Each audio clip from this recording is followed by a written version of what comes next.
It's Friday, June 28th, and we're flashing it back today with one of our favorite guests, comedian and writer Jamie Lissow. Say we're talking about whatever story, what Hunter Biden's laptop. I feel like everything's... Who am I to think that I have a new point about Hunter Biden's laptop after a day of news? My favorite thing is when people don't know anything about me, and it'll be like a judge or like a politician, and like I do my first joke, and they're like, what is this shit? And I'm in love with the good life. Can't give it up. Make it to the top and keep climbing. I wanna live it up. The good life. Boom, we're back at it, Chinch. I'm so fired up, dude. Here. I got to tell you this real quick. Like, you know, we work in entertainment industry too, and you know, you play baseball, I work in sports, and we do this stupid show and whatever. But like, you go home, you probably don't watch baseball games that much because it's like, I got to step away from it a little bit. I'm the same way with that kind of thing. And I'm obsessed with comedy. I'm obsessed with comedy, comedians, how they craft themselves, where they got the balls to walk up and stand on a stage in front of 25, drunk people at like 2:30 in the morning. Yeah. And I'm telling you right now, as far as I'm concerned, one of my favorite people out there right now is a guest we have on. He's already wildly successful, but we are talking right now to the next like explosion, like Sebastian Maniscalco. Go ahead, introduce him. I'm so fired. Let me introduce this guy because you're right. It is deep. You know, if you haven't heard of this guy yet, you will definitely hear about him, no doubt about it. Comedian, actor, writer. He wrote with the hit series Man with a Plan, starring Matt LeBlanc. He is a big-time writer, stand-up comedian, helped with the Netflix original series Real Rob with Rob Schneider. He just finished up writing, directing, and starring in the upcoming film Daddy-Daughter Trip, right? Which also stars our man Rob Schneider and John Cleese. Rob Schneider's not really our man, but I just said he was anyhow. You've seen him on The Tonight Show, The Late Late Show, Last Comic Standing, Gotham. You can YouTube this guy. He's absolutely incredible. Hysterical. But also, too, I want to say he's on the number one show, a ranked show in America right now, the Gutfeld Show on Fox, which is outstanding. So listen, let's bring him on. We could keep going if you wanted, but I know he probably doesn't want to. Let's bring him on. Our buddy, our new friend, Jamie Lissow. What's up, James? What's up, guys? How are you? Wait, how are you doing, man?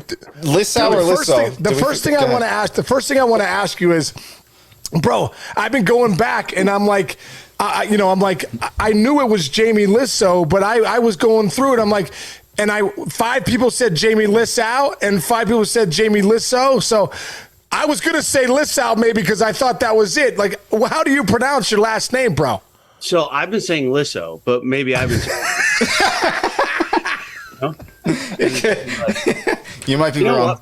Dude, your intro was so nice, by the way. You were like, oh, he's done this. I started to get really excited, and then I was like, oh, fuck, it's me. I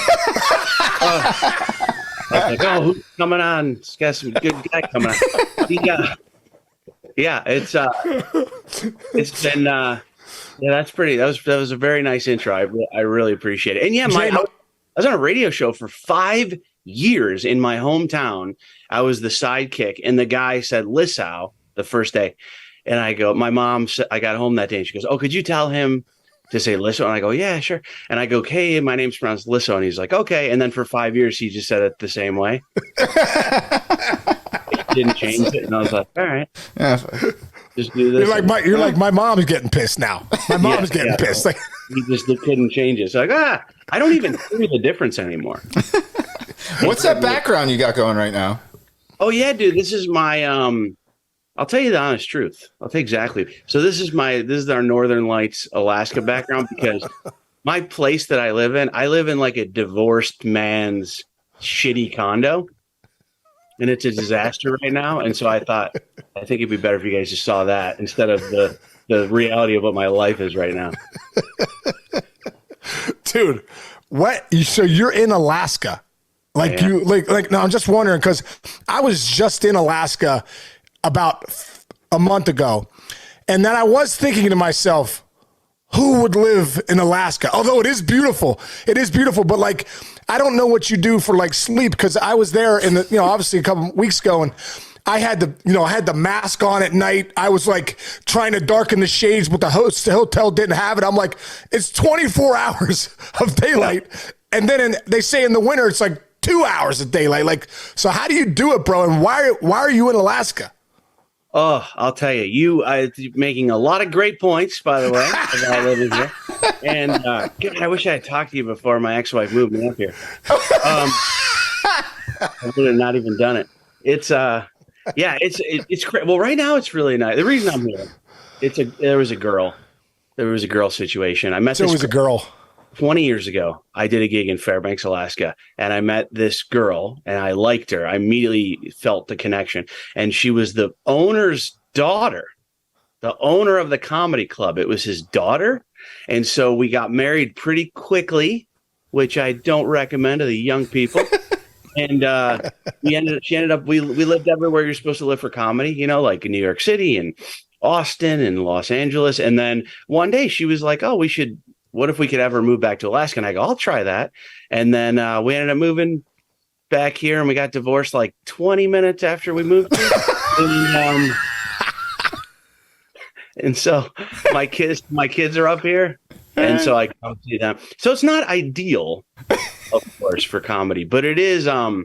It's good. It's good for the kids. And I will tell you, winters are crazy, man. It's 24 hours of darkness. Freezing cold, and you get depressed. Like I'll call my friends and go, dude, I don't know. I'm just so depressed. Like, I don't know what to do with myself. And like, I remember my friend goes, he goes, dude, come on. Isn't Alaska beautiful? And I go, I don't know. It's fucking dark. I just told you, like, it might be. I can't even, I want to kill myself. I can't even find a rope. That's how dark it is. Wait, is it true that you walked up to the nightclub owner guy whose daughter it was, and you're like, hey, who's that chick? And he was like, it's my daughter. And you're like, yeah. That's exactly what happened. And we're still friends. We're buddies. I just saw him yesterday, the ex-father-in-law. So it's fine, man. You can't. Yeah, how is that relationship with the ex-father-in-law? Because I have an ex-father-in-law too, and we're still good friends too. And people are like, oh, I'm like, yeah, after 20 years, I began a relationship with him. I'm still friends with him. I'm all good with all of them. I will say though, I was doing a lot of feeling bad for myself and being a victim and being upset. And I did ayahuasca. I don't know if you guys have ever done ayahuasca, but that weekend changed everything for me. And it made me come home and forgive everybody and friends with everybody. Wait, the ayahuasca thing where you throw up? Isn't that when you throw up? What is ayahuasca? You don't have to throw up. Don't you like go on this big trip? You know what it is, Sean? You've done it? No, but I've looked into it. I'm thinking about doing it too. But aren't you in like this? Aren't you with some guru out in the woods? And he's like, all right, now let's take this ayahuasca and let's grind for 3 days and see if we can get the demons out of you. Yeah, he didn't use those exact words, but but yeah, that's basically it. And it was a little longer and more eloquent, but it was really good. And but that it really did. I saw I swear I could talk ayahuasca I'd bore you guys for hours, but I saw this vision that like in the ayahuasca that made me realize how silly it was to get hung up on that. I felt like it was hurting my children by me hating this guy, this guy that my wife ended up being with. I just realized life's too short, and there was no point in having this resentment and all this stuff. And so, but it was that ayahuasca. I should say right now, I do have a partnership with ayahuasca. They do endorse this. No, I'm just kidding. It was eye-opening experience though. For real. No, I've heard it's very eye-opening. I did hear that it could go either way. You could have an eye-opening experience, or you could have an experience that says, I can't ever go back to ayahuasca town again because it didn't go so well. So I'm glad you had a great experience. And for real, like what day, how many days did you do it? And like, what day was it where you had that vision?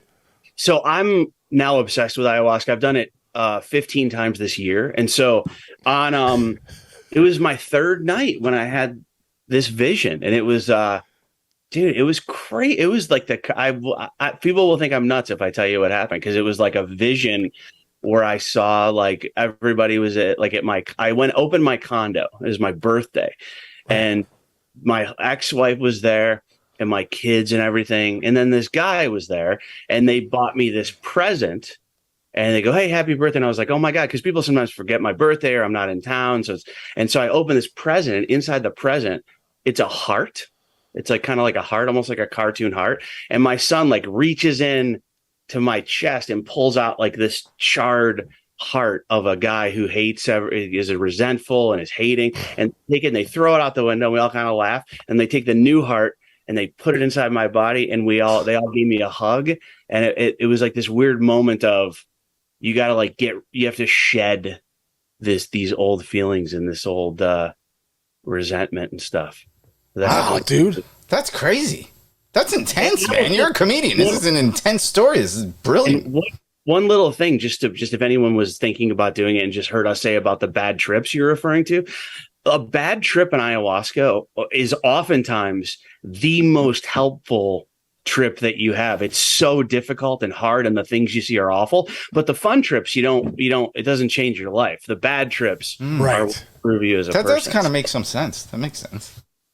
No, I have heard. I mean, there's obviously documentaries on it too, and people say it can, it can be a life-changing thing. Obviously, James, for you it was. That's incredible. That is incredible. Tyson, went from being I thought of one sports relate, and I was like, I'm saying it. Because Tyson, that really happened to him. He was like this aggressive, crazy guy, and he oftentimes speaks about how psychedelics changed like his whole perspective, and that's why he's like this super relaxed, chill dude now. Wow. Did you do it? You have that guy in the airplane, and you're like, maybe it doesn't work. Did you do it out in Alaska? Is there a guru there, or did you have to go somewhere? I went to Costa Rica for my Costa Rica. Okay. And then I went to Florida for my second one, and I went to Phoenix for my last one, where it's illegal, so it was a little bit more of a sneak underground situation, which was kind of fun. Oh my God, that's great, man. That is great. Was it anything like, because you're in Alaska and we got the Northern Lights behind you? Is it anything like that going on in some of the? Yeah, it's a great question. So there's two ways to do it. Like if you do, you hear kids from college going, "Oh, I took acid and it was fun." And then you hear other people say, "I took acid or whatever and I quit smoking or drinking." There's two ways to do it. Like it's dosage, context, and there's one more thing: dosage, context, and intention. And so like whatever you bring into it. So I have seen fun stuff, but that was on nights where we took it and we were outside by a fire, and I wasn't asking any deep introspective questions. I was just enjoying the ride. You look up at stars, and it was crazy. You see like UFOs and spacecrafts like within the stars, just like all these fun visions. And yeah, for sure, lots of colors, and it's wild. Wow, that's really cool, because Sean is really into, you talk to the heroic stuff and all that stuff, Sean. Like, I know we're having a good time right now, but this is like really in depth, very similar to what Sean does to kind of like get himself straightened out and stuff. I've never gone down the ayahuasca, but I'm into like the meditation stuff and and like I like journaling, the stuff that I haven't gone to the ayahuasca, but I have looked into that stuff. But like just getting your mind right and being able to step away, and I journal in the mornings. I do the cold plunge every day. Just stuff that like make sure that I'm getting my dopamine and whatever it is in the right direction for the day and all that stuff. So I have heard a lot about the ayahuasca stuff. So very interesting story, man. Very interesting. I'm so with you on that, man. If I didn't have a morning routine, I don't know if I could even get out of bed. I have a lot of trouble getting out of bed, and like I do, you can't see it through the forest, but right behind me, I have do you know what have you ever heard of a hot yoga dome? It's kind of a weird thing. It's we don't have in Fairbanks. We don't have a lot of options for like going to yoga or whatever. So I have a thing behind me. It's like a dome, and you blow it up. It's like a huge tent, and it's a hot yoga dome. You can go in and meditate. It's like 120 degrees and like a hot box, kind of like a. Yeah, like a big one though, where you could put like 2 people in there and stand up and do like a yoga video. Wow. It's got like heaters, and I do the same thing though, man. I do the cold plunge. I do that, and then I do cold shower afterwards, and I journal every day unless I make a mistake. Same. Same thing. Dude, that is incredible. I do find that, they always say win your mornings, win your day. Like I do find, I just have my days are so different when my habits and routines in the morning are right on. And then, even at nighttime, I try and AM, PM booking my days. I kind of, try to make sure I'm in bed at a certain time, get up at a certain time, and keep it rolling. And for me, and I'm sure, you find the same benefits. I find like my anxiety and stress are way more under control. And when I'm, sticking to that program, because sometimes during the day, you never know where your day is going to take you. But I know if I get up in the morning, I'm moving, I'm exercising, I'm meditating, journaling, cold plunging, I work out at Peloton, and just, you could do it pretty quickly, but it definitely, like I said, it definitely helps my mind more than anything. Hell yeah. I got a Peloton on the way to Alaska that's arriving tomorrow. Oh, yes. 9 weeks to deliver this thing. I'm like, what are you doing? You know what the Peloton? I'm sure when you bought, I was like, I don't know if I even like this thing. And then I got into it. My hotel in New York City has a couple. I'm obsessed. I do it every day that I'm there. And so I order this. Do you know that if you order a Peloton, you have like a 30 days to decide you don't want to do it anymore. So there's like no risk. But the only thing is when they pick it up, they're like, oh, you're a fucking pussy. Yeah. No, but then there's the other thing is like, if you get it as a gift for like your wife, remember that girl got completely Peloton like went down in the tubes for a while because some guy got his wife a Peloton for Christmas and they promoted it. And it was like, oh, you son of a bitch. Like women have to, who cares? Yeah. Once I bought my ex-wife a dress that was 2 sizes smaller than she was at the time. And that didn't go well. I'm just kidding. I was like, wouldn't it be cool if you could fit into this? That's not true. Oh my God. And I got you those Trojan condoms. Okay. What's happening here? You didn't get the magnums. Anyway, another question for you from Alaska, because dude, I was there, like I said, for 8 days. And one of the things I was legitimately scared of was the bears. I'm like, all right. Like I bought the bear spray, the bear whistle. Like I was like, I told my girlfriend, I was like, I don't think we should take a hike out here because I think this is a real thing. Like these bears are, dude. So have you ever come across a bear out there on a hike? And what do you do if you did? And do you have the bear spray and the bells and all that stuff too? So I've never seen one hiking, but I've seen many in my car. But you're not talking to the most wildernessly prepared person in Alaska. I'm like an outlier. Like but I've never seen one in person, but I don't have shit. I don't have the whistles or the sprays or anything, but I've never seen one, but lots in my car, like you'd be driving, you see them like right at the side of the road, whatever, which they're not harming anyone. It would be a dick move to just pull over and spray it in the face. Oh, well, I tell you what, I went hiking the one day. And I think I hiked for like, seriously, bro, I don't know if it was in my mind or whatever, Jane, but I was like, I had the bell going. I had the spray in my pocket. And I swear to God, I heard a bear. So I'm like, what was that? What was that? But I think I was just kind of freaking myself out. So I just turned right around. Me and my girlfriend's like, it was nothing. I was like, no, it's time to get out of here. Like, I don't want to be in Ayahuasca or Girdwood, Alaska and say I got eaten by a bear just because you think I didn't hear something I think I might have heard. Yeah, man, I'm with you. Better safe than sorry. I couldn't agree more.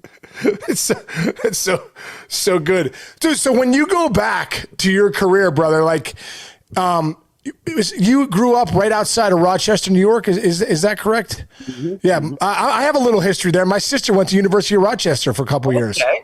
Yeah. Great school. Yeah. Beautiful up there. Little cold in the winter. A little cold in the winter, but a great city. That's a killer school, man. We got RIT and U of R are the two big. Yeah. RIT is one of the smartest in the world, probably, right? RIT is one of the smartest schools out there. RIT is super smart people. Yeah. So I did not go there. So, James, for you, man, like your journey of where you're at now, obviously you do so many things. You write, you produce, you still do stand up, all that stuff. How did you get into stand up comedy, man? And was that something you wanted to do since you were a kid? Yeah, man. It's funny whenever like someone aspiring to be a stand up or a writer says like, how did you do it? And you're trying to like map out a way to like help a person. you almost can't do it because it's so crazy. Like there's all these weird little synchronistic things that happen that like get you to where you are. And you can never tell which one's going to help and which one, like whenever you think it's going to help you sell out clubs, it doesn't. And the thing you don't think is going to help. It's so crazy. So I did it. Yeah. I wanted to do it 6th grade. I was like, I want to be in for sure. And, but didn't know it was a job, like had no idea it was a real job or anything. And then I went to college like you're supposed to do. I never did stand up. I went to, I applied for law school. I don't even know. I was drinking with a friend of mine, and we would drink every night. And one day I went over to his house and I said, you know, I'm like, hey, you want to get some beers? He's like, I can't. I'm studying for the LSAT, the law school admissions test. And so I go, I'll help you study. And it's like a really fun test. It's like a lot of puzzles. So I go study instead of drinking. And when he took his test, I just took it because I was like, I studied too. And I ended up in law school just because of that. No way. other reason. Wait, you were a math major too in college? Is that correct? Yeah, I was a math major. And wait, so you passed the LSATs just like that? Dude, I got the same exact score as my friend. No shit. And then, but I don't know why. I just, you know how you don't know what the hell to do with your life, and so you just do like the next thing. And then one day, I went to this open mic and did 5 minutes, and it was like I've never felt anything like that, and I felt really like drawn to this, whatever this is, you know. And I talked to these guys after.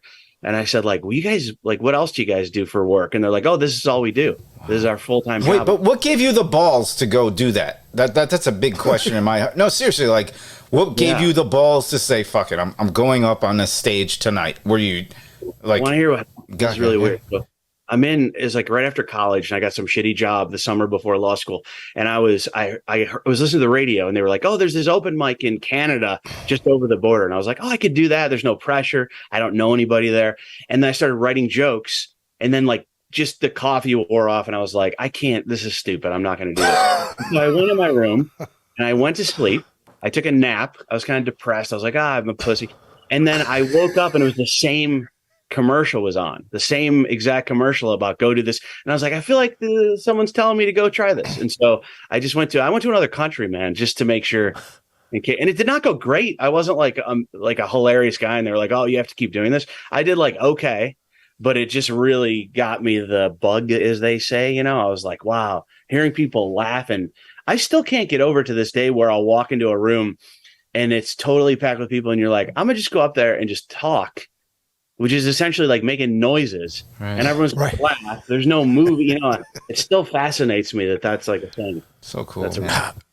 Dude, how did you like, I'm so interested in this too. Like, I had a friend of mine that was a stand-up comedian. He said, if you come out the gates with a bad, like first joke, but then you even could dominate on, it's like, you lose the crowd. Like what has been like for you, like, have you found that to be true? And also, your next time up on open mic, was it quick, and did you have new material, and like what started to work for you? Like you have such a great style. What started to work for you? Well, thanks, man. And I would say a big mistake guys make when they get into comedy is wanting to have new material every week. You want to impress your open mic buddies, and you want to have, but my friend Rob Schneider, he just told this story this morning on Bill Maher's podcast, but he was saying, it's all about having 5 minutes that kills everyone. You don't change it. You change the audience. He said that on Dana Carvey's, what is that, Fly on a Wall? He said the same thing. He said that, what's his name? Jay Leno told him that when he was driving him to eat Chinese food. I literally listened to that a week ago. Sorry to interrupt. But right. Not at all. Yeah. I guess he only has one story. I was going to bring that story up. Sorry to interrupt. Keep going. The 9th time we're putting the story up. Yeah, so it's all about like, and dude, I don't know, man. I only feel like recently, I'll tell you the truth, on Gutfeld, I feel like that is so close to me.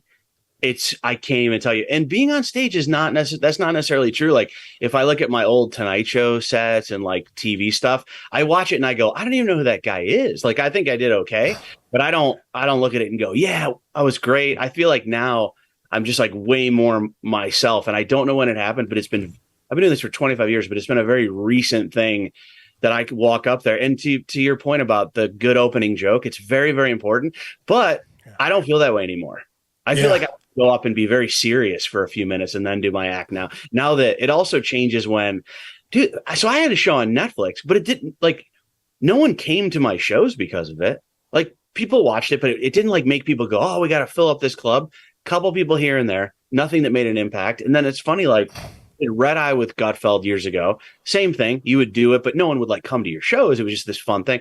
But the Gutfeld show is changing my life in that I just did St. Louis, and you know, it seats like 300 people. We sold out 4 or 5 shows. The last show only had a few seats, and everyone already knows who you are. They know I'm divorced. They know I live in Alaska. They're already on board. It's almost like hanging out with your friends on a podcast where they have the context of everything, and so it's better. It's so much better, like to perform for an audience that came to see you. Yeah, the show Gutfeld, is it such a different feel than being on stage because you have Greg to go off of? He's your partner, kind of? It is. Like, I love that. I like being able to ad lib, and it's hard to ad lib when it's just you talking. You know, you have to like go into the crowd or something on that show. Yeah, it's a little bit different. It's more like radio. It's more being able to be quick and read the room and do callbacks. Whereas on stage, you're sort of just like doing I like stand up, but man, do I love doing the guy. No, it's cool, show. dude. You're so quick witted on that. Sorry to interrupt, Sean, but like I watch a lot and like just being able to react to the different people. And I think like the funniest things to me are when there's somebody who's like kind of more of the straight edge person who's sitting there and makes like a really hardcore serious statement, and then like all of a sudden it goes to you. And I can tell that Greg probably does this. He's brilliant at what he does. He'll go serious guy, and then it goes right to Jamie. And like you'll figure something out to say that will not not upset the guy that just said that point, but it'll be like just the perfect comic relief towards like the subject matter. Is that what you're saying? Thanks, man. Yeah, that's what I'm saying. And also, I feel like say we're talking about whatever story, what Hunter Biden's laptop. I feel like everything's. Who am I to think that I have a new point about Hunter Biden's laptop after a day of news? You're starting to hear like the same. I go, they don't need another perspective, but what I could do is, what if I make an outrageous joke that's borderline can't even be aired on television? And my favorite thing is when people don't know anything about me, and it'll be like a judge or like a politician, and like I do my first joke, and they're like, what is this shit? What did I sign up for? My God. Oh my God. Who were like some of the guys like that, that you modeled yourself after? Are there any comedians, like you said, 6th grade, I want to be, and who did you want to be, back in 6th grade? I loved Bill Cosby. I just love the way he is with women. I'm just kidding. No, that's absolutely not true. I loved his style. It sucks that when you say Bill Cosby, we think of the negative. I know. He was a genius, and those tapes were. But I don't think I wanted to be that. I think he inspired me. Carlin inspired me. But I didn't go like, oh, I want to be like this guy. I just loved the way they did it. And I think like mine is definitely, I don't even know I don't know who I was definitely inspired by a lot of people, but always wanted to kind of like do it my own way. And, for the first 15 years of comedy, I just told these random jokes. I would try to write like the most clever joke I could think of. And only like 15 years in, I was like, I want to start talking about my divorce, my relationship, my kids. That's not real for me. Was when you start like really like just going for it and being super honest. I think people seem to have responded to that more than what I was doing before. They relate. Yeah, they relate to that one. Well, it's funny. You think back to Seinfeld. You're like, this guy basically said everything that we're doing that is so obvious and became the greatest show ever. You know what I mean? But like, you look back at the show, you're like, he's just kind of talking about what everyone's thinking. That's right. That's absolutely true. That's the best comedy stuff in plain sight, but you didn't think of that angle or, yeah, Seinfeld's the king of that for sure. Yeah. What about like when you're writing shows or when you put your writer hat on because you're not on stage now, you're not on the Gutfeld show, you're not doing stand up, do you love doing that too? Do you love having maybe other people kind of deliver your material? Yeah, man. I love like when I wrote on Man with a Plan, that was the best job I've ever had, hands down. That rivals like being on Real Rob, the Netflix show. That was the best job. I was in a room. It's just like, it's like this, except for people go, they throw out ideas and you like see, and there's 11 people in the room, so it's like no pressure, and I was with two of my very good friends in this room, and I couldn't even believe it was my job. I loved that. I will say we just signed a contract to write a movie like that Daddy Daughter Trip I wrote before. We signed another one. That's hard work. I'm not gonna say I love it. It is so hard. Like, it's definitely great. I love pitching jokes and things like that. I could do it for 24 hours a day. But if you're saying got to write a movie from scratch, I really have to gear up, sit down, and put on like the producing working hat. That's much harder. That's a job. That's more of a job than like a natural thing for you. Yeah, absolutely, 100%. When you're writing, so I had this thought too. When you're writing stand up, like, are you going through your day and something happens to you, and like the other day I'm opening up a bottle of club soda, boom, it hits me in the face, and you're just like, man, I should do a little bit on this, or you know what I mean, or whatever. Like, is that how you do your stand up and get your new stuff, just by something dumb happens to you and next thing you know? It's a lot of that. Yeah, life stuff that happens.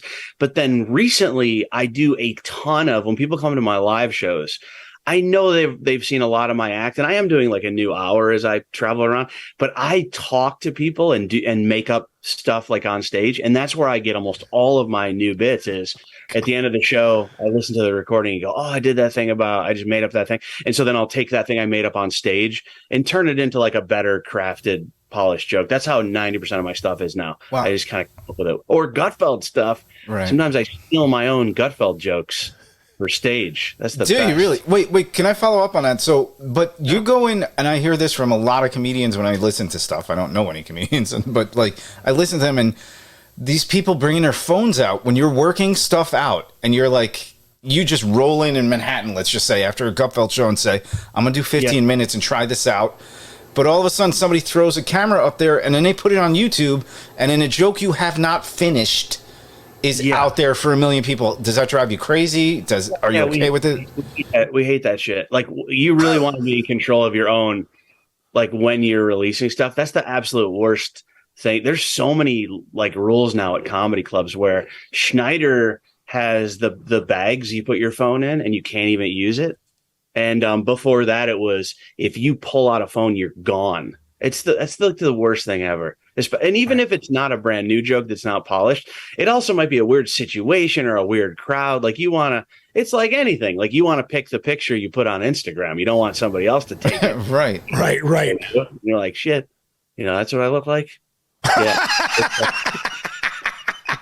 What about the guys in the crowd? I was at the comedy club in New York a few years back, and there was a guy in front of me like heckling the stand-ups. And I seriously wanted to fight the guy. I'm like, dude, I don't know if he was a plant or whatever. Like, it was incredible. This guy was such a tool. It was unbelievable. What do you like? Do you find that people show up to do that? And how do you react to them? Do you just like get this guy out of here? Or? I used to, if it's not crazy, I love it. Like, if it's a heckler and I can like shut him down, like, that doesn't bother me. I don't mind a little bit of that. It is super annoying though. And if someone's talking, I am now at a point where I love all these people that come to see me and they kind of feel like they know me. And if I feel like the person is ruining the show, if I'm doing so much different stuff and I'm running out of time and I can't get to the other stuff, I tell, we have security, and I say, if someone's talking when I'm not talking to them, if they do that once, you warn them. And if they do it again, you have to kick them out, because there's 300 people that got babysitters and paid for tickets. It sucks being like the bad guy, but I think it's about the other. It's not about me. I don't care. I'll talk to that guy for an hour, but I feel like people came to a show. You didn't come see a show with his douchebag. That's the heckler guy. We don't want to hear that guy, Yeah. Oh, it's the truth, man. Those guys, the fans don't want to hear him either. So I always wonder, like, that's where does it come from? Like, I can tell already, I just met you guys, but we would never do that. Like, no one I know would ever go to a comedy club and yell. Ruin the night. No. Yeah. Like, where does it come from? Is it like a fear of like that guy being funny and you think you're funny, or like, it's really weird. It would never occur to me to like go into a magician and I pull a rabbit out of my ass. I'm not. this is not my show. You know, I don't understand that personality. It's very confusing. And sometimes, dude, I was in St. Louis, and my crowds are getting a little bit older. Love it. And this woman, the entire show, she would talk after everything I said. Like if I go, yeah, so I live in Alaska, she'd go, we know. Okay. And I go up to the doors, and she would just say something after everything. And I wanted to murder her. And she was like a nice lady that liked me, but it was driving me crazy. And then afterwards, they kicked her out. And afterwards, she came up and she was like super nice. She was just stupid. Like she just didn't understand that's what she did not understand. She didn't mean to ruin it for everybody. I don't know what she thought, but that wasn't her intention. She was like a nice lady. And a lot of times they're drunk is what the problem is. They've had a few too many drinks. Sense. How about when they're getting a check? When they're getting a check and they stop listening to your show, does that happen to you sometimes? Yeah, that's like the worst, clubs, right? The best clubs in the country, though, they check drop after the headliner. Oh, really?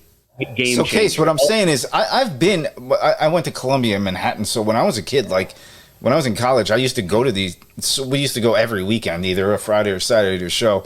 And when the bill came to like a 15-person table, everybody's just like, and they're not talking to you, and they're hammered, and it's 1:30 in the morning, and you're like about to hit your killer joke, right? Oh, it's terrible. It bothers me. Yeah, New York has they'll drop the checks right on you. And New York has a check spot. And so when you're starting out in comedy and you go, I want to get into this club, they go, okay, you're in, but you got to do the check spot. And you literally go up, they hand out all the checks, and you muscle through this awful 10 minutes where no one's paying attention. And it's not ideal. But yeah, in New York, it's hard because they don't have the luxury of having the extra time to drop the checks after. So they just got to roll with it. Dude, what about that? Like, what about the crowds that you've gotten, I'm sure, at times in your career where nobody's reacting to your jokes? Like what's the technique mentally to get through that? Yeah. Oh, I have bombed at every level. I've had horrible shows. And as you get older, man, as you do so many shows and have so much material, you get to a point where you stop having shows where nobody laughs at all because you have so many different paths you can take. Oh, you know what? That's not true. I just bombed horrible. I did a corporate gig. It was making the most money I've ever made in my whole life for one night, and they were Gutfeld fans, and they hired me. And they go, what do you need for the show? And I go, just, people sitting down, looking at me, some lights, some sound. And I got there, no lights, terrible sound, and everyone was standing up. There were no chairs. It was a conference, and they had no idea there was a comedy show. And I went up there, and sometimes, I hate to say it, sometimes you got to just earn your money. And so I set my timer for the required time, and I did my set for the 10% that were listening, but there was nothing I could do. I wasn't ever going to get all of their attention. They hadn't seen each other in a while. It was just a bad setup. So in that case, I just autopilot, but for the most part, you kind of have different ways to go with it to make it like, okay, to salvage it. So you're never like, hey, listen up in the back, all the people that are talking and drinking, you did come to a comedy show. You never drop that on them. Dude, I have this problem where I can't be a bad guy or it fucks up my head. So if I tell one person, if I even go like, could you please be quiet? You're making me crazy. Now it's like in my head and it like ruins my stuff. So that's why I set it up ahead of time with security, because I'm like, I know myself. I cannot police the room and be the person that I am on stage. It's like two different roles or something. Like, can't do it. Yeah. Just stay the good guy. Just stay the good guy. Yeah.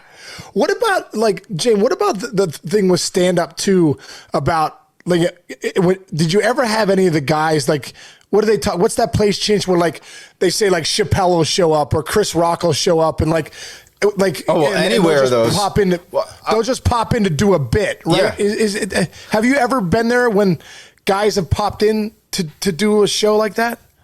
Yeah, for sure. Yeah, in New York, only in New York, really, I would say, where guys stop in and go up. Yeah, everybody's been bumped, and because a lot of those guys, they don't want to put their name on the schedule because maybe they're working out bits.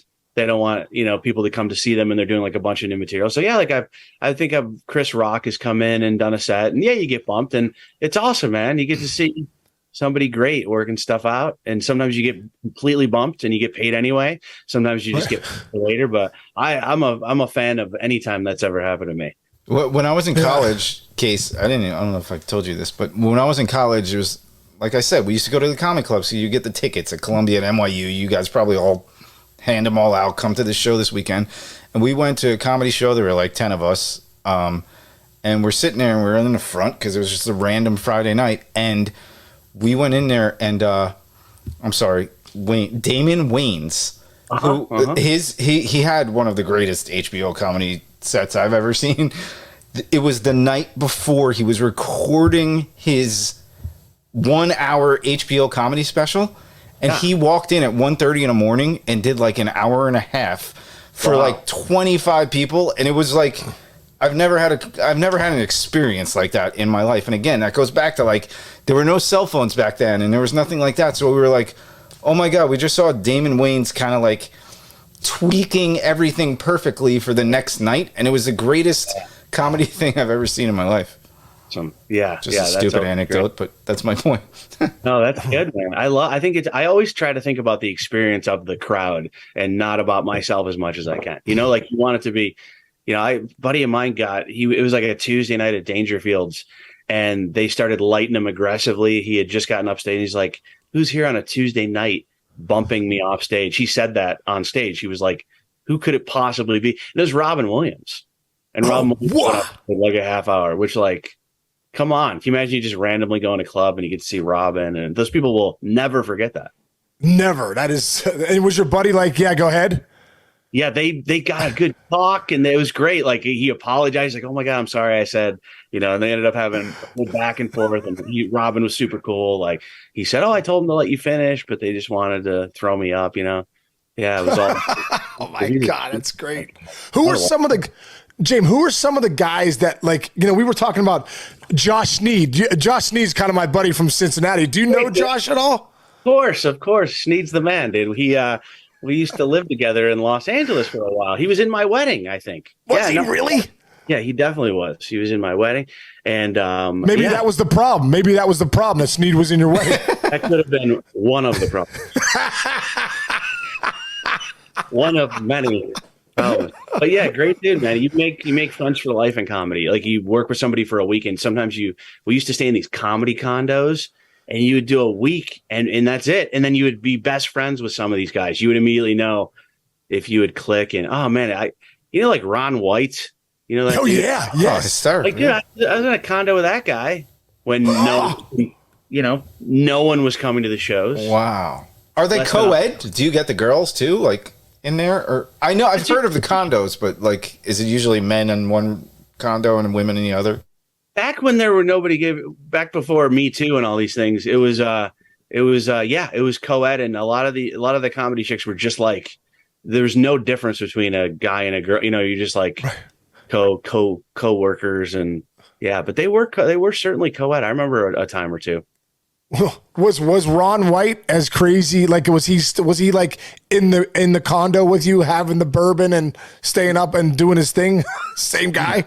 Yeah, I shouldn't even say this, but he was in Cleveland, and he got so drunk, and I used to drink a lot too. So I'm sure I've done things like this too. And he passed out in front of this dance club, and we made a sign that said Ron White headlining the Cleveland Improv all weekend long, and we just hung it on him.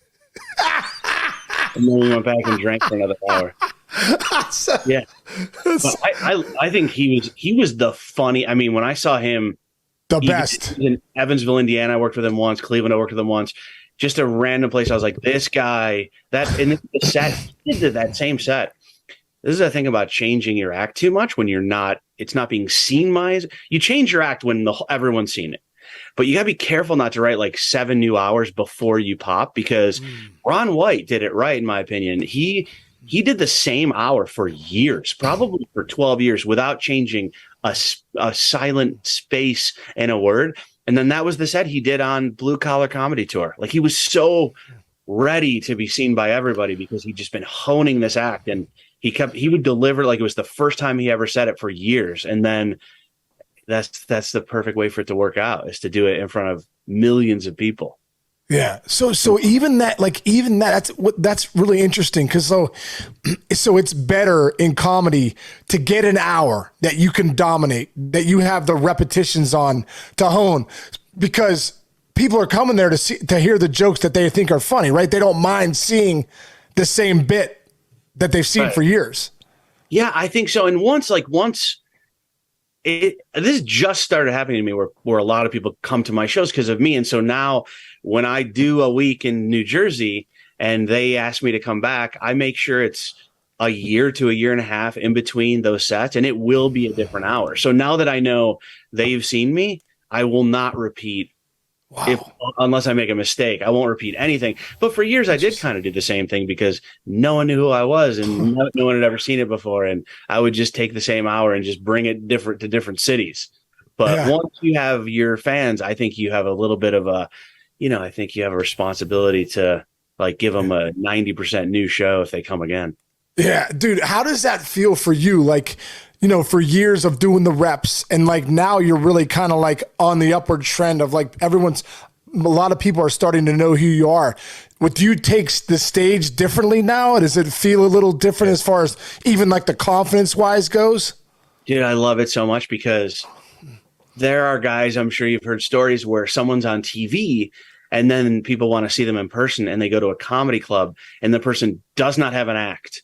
And they've never done comedy before. And there's these guys they call it like the celebrity victory lap. They just go to these shows and they just like get through it somehow and do a meet and greet. And it's not good. And they're excited to meet the person, but it's kind of disappointing. I feel like I get so excited when I see all these people that don't even know. I also think I don't think I come across that great doing stand up on television. I don't think whenever I've done a 5-minute set, I don't like it. I need an hour of your time. I don't like doing. That makes sense. That makes sense.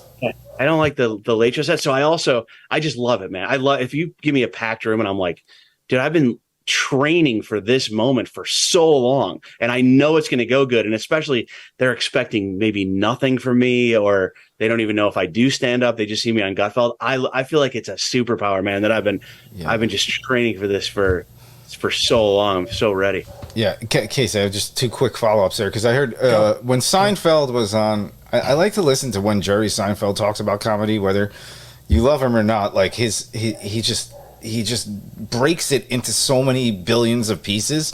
And he said one thing once, what you just said, he goes, it doesn't matter. When I was Seinfeld, even after I was Seinfeld, even if they laugh, even if they clap and cheer and whatever and laugh when I come out, it doesn't matter, because if I'm not funny for the next 45 minutes, they will figure it out. That's the one thing he said that I was interested about. And the second part about that, staying with Seinfeld, is he always talks about like breaking down his jokes, where he goes so deep. And I think one of his most famous jokes is about being in a New York City cab and talking about how the guy, you know what I'm talking about? Where you can finish it, where he said boron. Go ahead. You tell the story if you know what I'm talking about. He had this one joke. I think we're thinking of different jokes. One joke I used to love that he did was he said he was in a cab in New York City and he saw the little thing in the guy's mirror and he says, I think the only requirement to drive a cab in New York is that you have to have a face. Right. No, but okay, so that's exactly part 1 of the joke. Part 2 was, and he goes, part 2 is, this guy's got 8 consonants and his name is the what is it? What do you call it? The periodic table's word for boron. And then he explained on something that I listened to where he goes, boron was the funniest element. I sat there and I stared at the element chart, and boron was the funniest word. So that's why boron became part of that joke. So do you do it that way? Do you break it down like that? Or I have a little trouble speaking on like comedy process because I don't hold myself in the regard of a Seinfeld. Like I feel like he's at this otherworldly level. But I will say I've definitely had jokes where I did a joke on the Tonight Show where I said, I go. Sometimes you can just listen to people talk for entertainment. You don't have to like watch a movie or a TV show. You can just listen to people. And I was walking and this girl rode by on a bicycle. And this hot girl, and this guy in the group ahead of me looked at her and he goes, man, look at her. I wish I could be that bicycle seat. And I go, what? Don't you think that's a little bit of an unrealistic goal? There's besides, if you're going for it, why not just aim to be the guy that's sleeping with it? And I go, maybe some that doesn't require sorcery. And I knew when I came up with sorcery, I was like, that's the word. Like any other word would not, like if I said, what is a magic trick? No. Like there are some moments where you go like, oh, I found it. Like I found the word.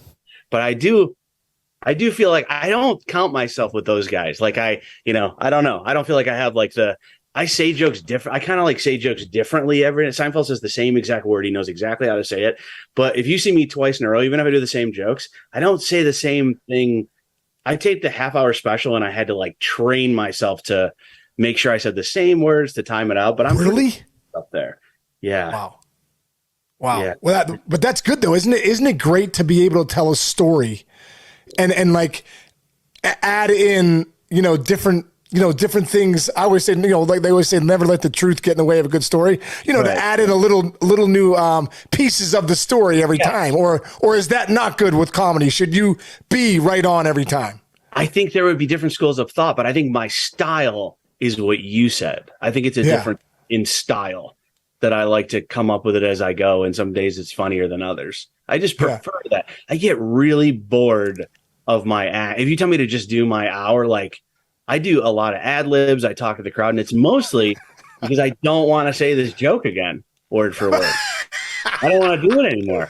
And like sometimes you have to, you're like, oh, I'll do it. But it just gets a little, it's like I read somewhere, it could not be true, but I read somewhere that the part of your brain that comes up with the joke and tells it the first time, because you're like coming up with it, is different than the part that memorizes it and repeats it.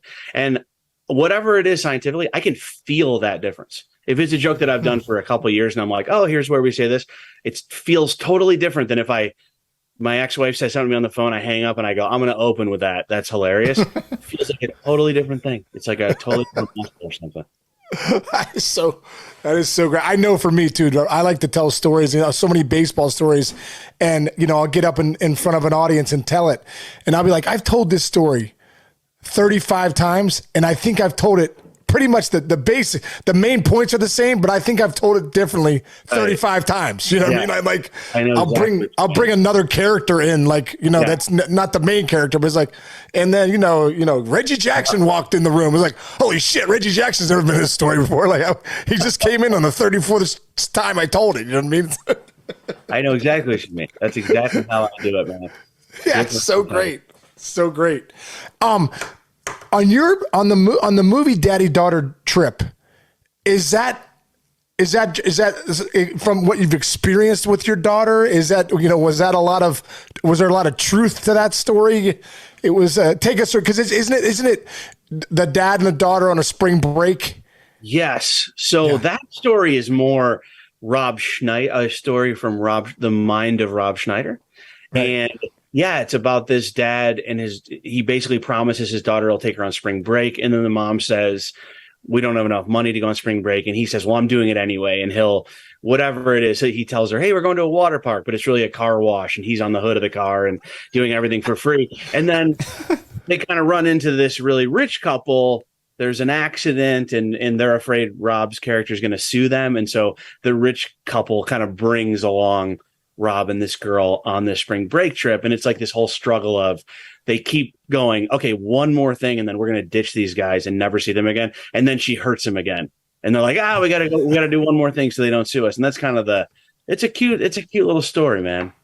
That's we got to check it out, man. If you're involved in this stuff, we're going to check it all out. And this is, it's been fun to kind of go down memory lane with you. One of the things that we do here, brother, on this show is we do a little bit called 9 and 90. So okay. Chinch is gonna ask 9 questions. Jane, we started out when we first did this, it was 90 seconds. Now it's about 3 minutes. So It's really it should be called 9 and 3 minutes, but we call it 9 and 90 still. So Chinch, why don't you take it away, brother? Yeah. He'll ask me a question, I'll answer, then you go. Hall of Fame baseball broadcaster Marty Brenneman here. It's time for 9 in 90, the most ridiculous segment in all of sports. Okay, great. You just follow up on his answer to the same question. I'm very stressed out about this. I got a comedian here. I'm trying to do comedy shit here. All right, here we go. We're going to start this way. Which of these 3 would you have the best shot at winning? A gunfight, a knife fight, or a fist fight, Sean? Well, probably the gunfight, right? I mean, I think I'm a decent shot. Like, I don't think I'm a great shot, but I think I'm good enough. If I can do that, I really don't want to shoot somebody, but I'd be best at the gunfight, probably. Okay. I would say 100% a gunfight, especially if you told the other person that it was a knife fight. There you go. Perfect. All right, you're locked in a room for 24 hours and are forced to listen to one of these two songs on loop the entire time. Which do you pick? Who Let the Dogs Out by Baha Men, or Video Killed the Radio Star by the Buggles, which I didn't know the Buggles sang that song. I don't know who they are. Go ahead, Sean. Are you sure it's not the Bangles? It's the Buggles? No, the Bangles are the ladies. You know what? Those are two terrible songs that you picked. So I'm probably the Who Let the Dogs Out. I could just kind of keep that going, maybe bounce around the room a little bit. Damn it, that's a really tough one because it's like a lose-lose. I think. Yeah. I'm gonna go with Who Let the Dogs Out too, because I feel like there's a possibility before the 24 hours is up, somebody tries to figure out where the barking is.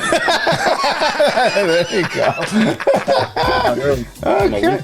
Other than Lissow, name the best Jamie. Jamie Foxx, Jamie Lynn Sigler from Sopranos, Jamie Lee Curtis, or Jamie Kennedy? Sean? You know what? I'm a big Jamie Foxx fan, so probably Jamie Foxx. Dude, we're so similar. Jamie Foxx by just leaps and bounds. I love everything that guy stands for. And a lot of times, if I want to sell more tickets to my shows, I'll misspell my last name, Foxx. That's good. And then they come out and they go, he's not black. What's going on? What the heck's going on here? Oh, wait. I forgot I even have this here. Look.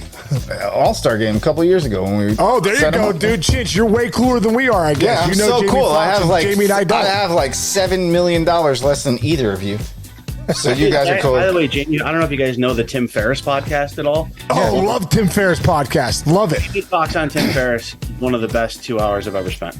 Incredible. Incredible. Yes, incredible. Yes. In the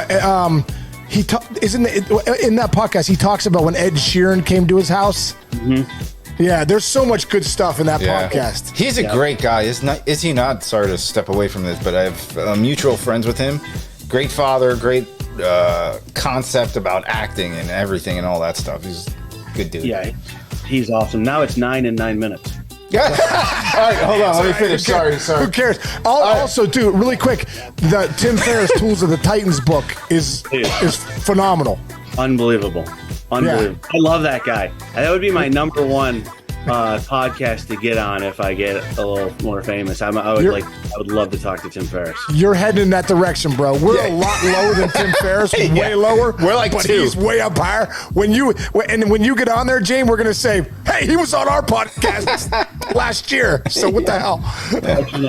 All right, a couple more. I'll try to be quick, Jamie. We can get you out of here. I know the lights are starting to shine behind you. Is it okay for men to wear mock turtlenecks, Sean? And when was the last time you wore a mock turtleneck? You know what? Last time I wore a mock turtleneck was probably like 8th grade because I thought they were cool. Like I'd go to the dance, little bit of a weight problem at the time, and I'd show up with the mock turtleneck with a bad sweater, and I'd be like, "Hey, this looks really cool." It turns out it wasn't. So I haven't worn one probably since 9th grade picture day. Yes. I would say mock turtleneck, absolutely acceptable thing to wear if you like having sex only by yourself. I think if you got in the room with a girl and you took off the sweater and you had a mock turtleneck, she's gone. Yeah. She's out of here. I feel like it's like a retired superhero shirt. All right. Pick your favorite, these Alaskan delicacies. Yes. King crab, reindeer sausage, or chocolate bread, which I just heard about. Sean? Well, you know what? I didn't have any other ones, so I did have the king crab legs, and I think they were from that Deadliest Catch boat. I think those guys caught them somehow, and they were delicious. And they do slice you though. When you go to cut them, you're like, "Oh shit, I'm bleeding. Yeah. What the hell's going on here?" And you're like, "Yeah, here's your $500 king crab leg." Dude, we're going the same direction again. I gotta go king crab. Best possible thing to get at a restaurant, worst possible thing to get at the strip club. Okay, all right, I'm getting quick here. All right, would you rather have to Would you rather have to wrestle someone in a pool of Jell-O or in a pool of chocolate pudding, Sean? You know what? I'm not a big Jell-O guy. So like, I like chocolate pudding. So if I get in there or something, I hit them with a half Nelson or something. I'm riding their face into it. I might get a couple bites in there. So I like that chocolate pudding. Dude, I'm gonna have to go Jell-O on this one. I'm going the other way with it. I feel like just in case someone gets scared and some bodily fluids are released, we can at least tell the difference.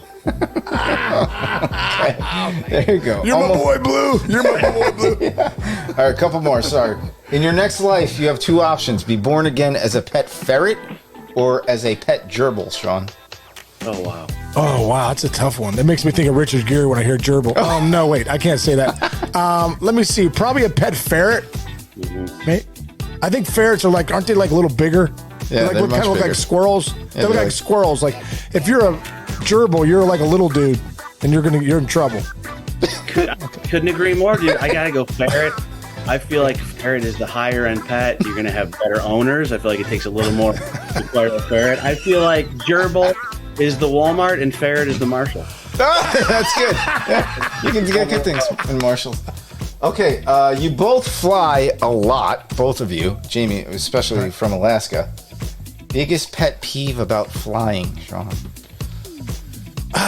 Biggest pet peeve about flying. I got it. I'm 6'4", and I just can't stand when people put their chairs back. I'm like, well, I don't understand. Like, all of a sudden, my knees are literally in the back of the thing, and what I do is I probably turn into a little bit of a kid, like a brat. I just start kneeing them.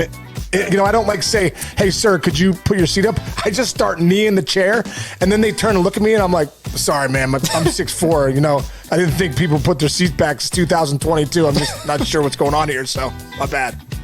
So I've thought about this a lot. A lot of things annoy me, but I would say my number one pet peeve while flying is crashing. I could put up with the seats, everything else. Man, so annoying. That's a good point. End of story. All right, last one, and then it's over. 9 minutes. This sounds like this is 19 and 90, Chinch. I know, I was just very excited. Which one of these SNL characters, Saturday Night Live characters, is the best? This is a tough one. We got a comedian on here. Dana Carvey's church lady. I'm keeping Schneider out of this, by the way. Dana Carvey's church lady. Adam Sandler's opera man.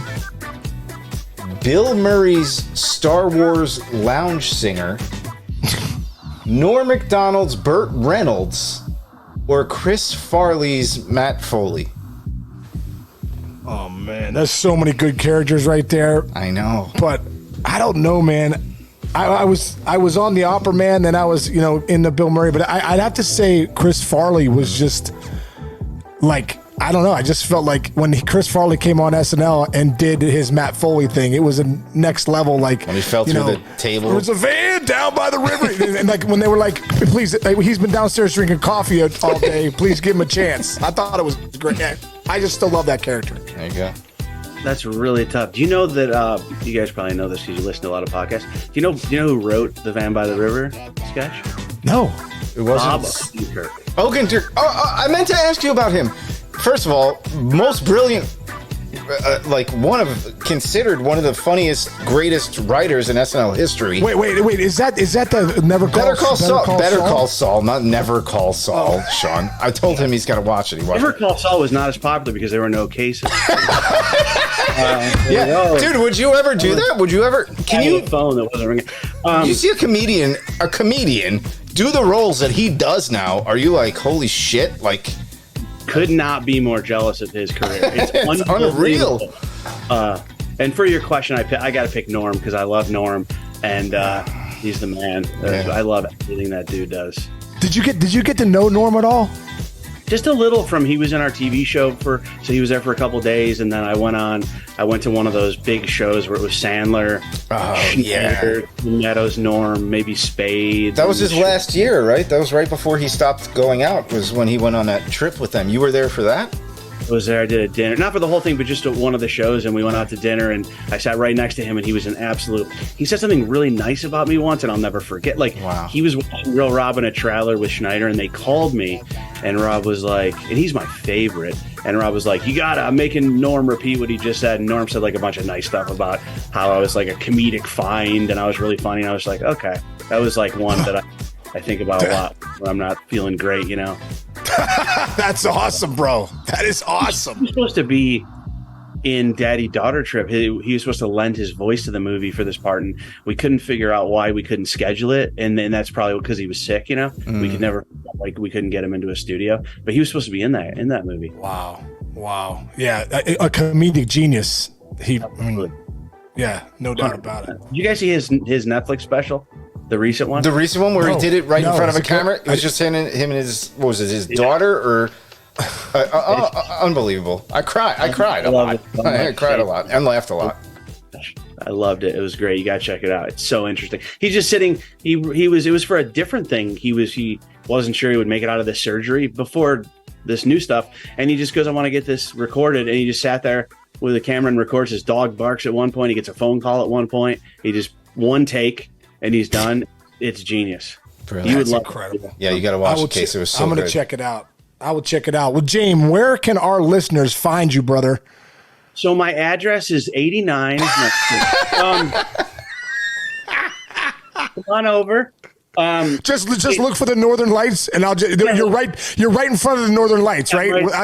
That's where we can find you. You know where I am, right? This forest, and I'm mostly on Instagram. I am Jamie Lissow on Instagram, and my website stays up to date pretty much. And that one from a joke I did years ago is robschneidersfriend.com is my website, and all our fruits are there. That's so great. Well, dude, listen, man, we have appreciated this so much. We know that you'll be on the Tim Ferriss show. I'm saying in the next 8 to 12 months, you will be on the Tim Ferriss show because that's where your trajectory is going. Chinch and I might still be in the same level, but we will say we had Jamie Lissow on when we remember him when he was on the mayor's office first. Hell yeah, that's right. He did the warm up just like Damon Wayne. Yeah, there you go. Yeah. Go on a real show after this shit show. Just like Damon Wayne. You guys are great, man. I watched a bunch of your clips before coming on. And you guys have a great vibe, great show. I was looking forward to this. This is super fun. Flew by. Thank you, great. Man. Yeah, James, thanks a ton. Yeah, thanks a ton, man. And we will we'll be hunting you down here soon, brother, because we're going to be in the crowd. You'll see Chinch and I like, yeah baby, here we go. Big sounds. All right. See you out there, guys. Have a good day. All right, man. See you, brother. Thank you. Okay. Bro. Awesome, man. I'm serious when I say you're watching the trajectory of Jamie's career, and he's going to be on Tim Ferriss, and he's going to be having all his great shows, and he's such a great writer and stand up. He's going to have his own show, all this stuff. Just what a cool guy, and that Gutfeld show he's on, and just fun kind of getting into a stand-up's mind, too, a mindset of, like, that world. Yeah, it's so awesome, and it's very interesting to me how many similarities the two of you have. Like, I mean, you both have a very similar mindset, and it's funny. You are a former professional baseball player. He is a comedian, and like the fact that you guys both are extremely involved in like your mental preparation for every day was the most intriguing thing about that entire show. We can hear him tell jokes. I will laugh at anything that guy says. Is hysterical when he's joking, but like the fact that it was really cool to see you guys connect on a different level that has nothing to do with comedy or hitting a curveball. It was cool. No, it was cool. It was really cool. It was cool to hear his story and I love that.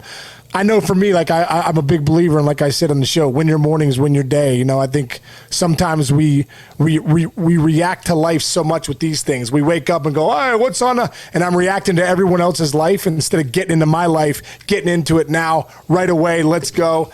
And that's what I felt from him. It's really cool. So what a great guy, man. Great guest. Yeah, maybe you guys can do a buddy comedy one day soon. Maybe I can produce it. Let's do that. Jamie and Sean, buddy comedy on the road. I'll produce it with Schneider and on Sandler and whatever. Let's do it. We're all on the same page. Not me. I'm not on the same page. We'll figure it out. All right, bro. Great stuff, man. I'm glad we got him on. Awesome stuff, man. Jamie, thanks a lot for coming on. And everybody out there listening, subscribe and download to us. Tell your friends, and let's go. Let's keep moving the mayor's office. Let's keep moving the needle, Chinch. Love you, brother. Love you, I buddy. will see you soon for the big Lambuski. He's coming up later this week. If you love fantasy football, if you love football, period, come on with the big Lambuski. The mayor's office presents fantasy football expert. And if you're not, just come on and listen to the show because it's going to be a good time and you'll have some good laughs. And I'll see you on Fun Bag soon. And I love you, brother. I will talk to you. Hey, man.